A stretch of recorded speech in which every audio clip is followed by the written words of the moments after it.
बाबा जी और हुजूर जी की प्यारी संगत जी, राधा स्वामी जी। संगत जी, कई बार ऐसा होता है कि हम नाम जपते हैं लेकिन मन में शांति और सद्गुरु की कृपा का अनुभव नहीं कर पाते। इसका कारण यह है कि हम अनजाने में कुछ गलतियां कर देते हैं जो सुमिरन की शक्ति को कम कर देती है। अगर हम सच में अपने जीवन को संवारना चाहते हैं और सद्गुरु की कृपा पाना चाहते हैं तो इस संदेश को अंत तक जरूर सुनें। आज हम जानेंगे कि किन बातों से बचकर हम अपने सुमिरन और आध्यात्मिक यात्रा को और भी गहरा बना सकते हैं।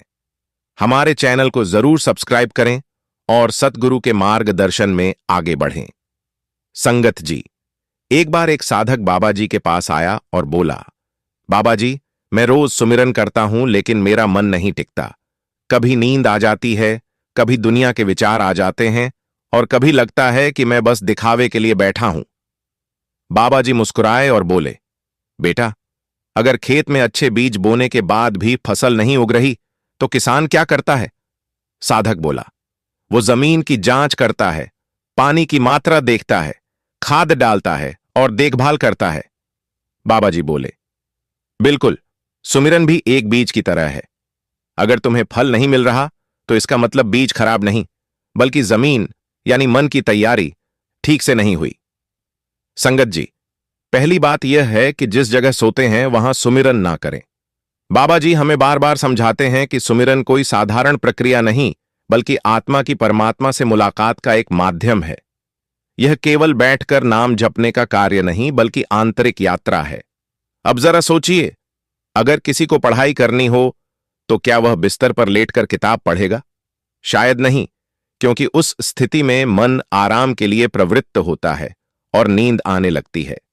ठीक उसी तरह जब हम सोने की जगह बैठकर सुमिरन करते हैं तो शरीर और मन को यह समझना मुश्किल होता है कि अब सोना नहीं, ध्यान करना है।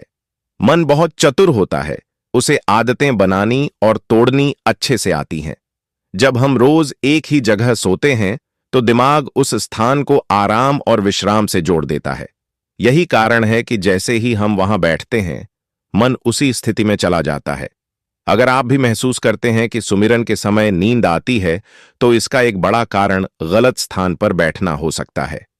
बाबा जी समझाते हैं कि हर स्थान की एक विशेष ऊर्जा होती है। जैसे मंदिर में जाने से मन स्वतः भक्ति की ओर खिंचता है, वैसे ही सोने की जगह की ऊर्जा शरीर और मन को विश्राम की ओर ले जाती है। अगर हम पति पत्नी के साझा बिस्तर पर सुमिरन करें तो यह और भी कठिन हो जाता है, क्योंकि उस स्थान की ऊर्जा भौतिक इच्छाओं से जुड़ी होती है और एकाग्रता में बाधा बनती है। इसलिए सुमिरन के लिए एक अलग स्थान निश्चित करें। एक बार एक सत्संगी ने अनुभव साझा किया कि वे रोज बिस्तर पर ध्यान करने की कोशिश करते थे लेकिन ध्यान नहीं लगता था। बाबा जी ने कहा, बिस्तर सोने के लिए है, ध्यान के लिए नहीं। उन्होंने घर में एक छोटा सा स्थान तैयार किया और वहीं ध्यान करना शुरू किया। कुछ ही दिनों में उन्होंने पाया कि ध्यान कहीं अधिक गहरा और प्रभावी हो गया। अगर घर में अलग स्थान संभव नहीं हो तो बिस्तर के बजाय जमीन पर एक साफ आसन बिछाकर बैठें। इससे मन को संकेत मिलेगा कि अब ध्यान का समय है। ध्यान से पहले हल्का हाथ मुंह धो लें, थोड़ा पानी पी लें और कुछ गहरी सांसें लें। इससे ताजगी बनी रहती है। एक निश्चित समय तय करें और उसी समय सुमिरन करें। धीरे धीरे मन उस समय को ध्यान से जोड़ने लगेगा। संगत जी, बाबा जी समझाते हैं कि मन को सही दिशा देने के लिए सही स्थान और वातावरण बेहद जरूरी है। हमें सुमिरन के लिए एक पवित्र स्थान तय करेंगे और इसे अपनी आध्यात्मिक यात्रा का एक हिस्सा बनाएंगे। अपने मन को शांत करें और खुद से कहें, अभी मैं केवल अपने गुरु और परमात्मा के साथ हूं, बाकी सब बाद में देखूंगा। मन को भटकने से रोकना आसान नहीं होता, लेकिन जैसे कोई मां अपने शरारती बच्चे को प्यार से समझाती है, वैसे ही हमें भी अपने मन को प्यार से समझाकर वापस नाम में लगाना चाहिए। अगर मन भटके तो झुंझलाएं नहीं, उसे धीरे से प्रेम से फिर से सुमिरन में लगाएं। मन को व्यस्त रखने के लिए कल्पना का सहारा लें। जब आप नाम जपते हैं तो कल्पना करें कि गुरु महाराज आपके सामने बैठे हैं और आप उनके चरणों में बैठकर सुमिरन कर रहे हैं। इससे मन जल्दी केंद्रित होता है। शुरुआत में सिर्फ 10 से 15 मिनट सुमिरन करें, फिर धीरे धीरे समय बढ़ाएं।